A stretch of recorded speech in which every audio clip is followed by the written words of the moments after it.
Diqqat! Ertaga O'zbekiston hududida qanday ob-havo bo'lishi ma'lum qilindi. Assalomu alaykum hurmatli tomoshabin. Tezkor yangiliklardan birinchilardan bo'lib xabardor bo'lishni istasangiz, videomiz ostida bir dona like va podpisatsiya tugmachasini bosib qo'yishni unutmang. O'zgidromet 4-iyun kuni qanday ob-havo bo'lishini ma'lum qildi. Unga ko'ra Toshkent shahrida yog'ingarchilik kutilmaydi. Harorat kechasi 19-21 daraja, kunduzi 35-37 daraja issiq bo'ladi. Qoraqalpog'iston Respublikasi va Xorazm viloyatida ba'zi joylarda o'zgaruvchan bo'ladi. Yog'ingarchilik kutilmaydi.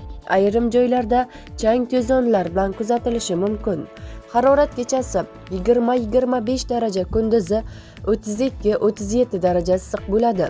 Buxoro va Navoiy viloyatlarida ba'zi joylarda o'zgaruvchan bo'ladi. Yog'ingarchilik kutilmaydi. Ayrim joylarda chang to'zonlar bilan kuzatilishi mumkin. Harorat kechasi 20-25 daraja, kunduzi 35-40 daraja issiq bo'ladi. Toshkent, Sirdaryo, Jizzax va Samarqand viloyatlarida yog'ingarchilik kutilmaydi. Harorat kechasi 17-22 daraja, kunduzi 34-39 daraja issiq bo'ladi.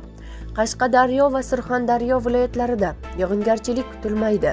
Harorat kechasi 18-23 daraja, kunduzi 35-40 daraja issiq bo'ladi. Andijon, Namangan, Farg'ona viloyatlarida ba'zi joylarda o'zgaruvchan bo'ladi, yog'ingarchilik kutilmaydi. Harorat kechasi 17-22 daraja, kunduzi 32-37 daraja issiq bo'ladi. Respublikaning tog' oldi va tog'li hududlarida havo biroz bulutli bo'ladi. Ayrim joylarda qisqa muddatli yomg'ir yog'ishi, momaqaldiroq bo'lishi mumkin.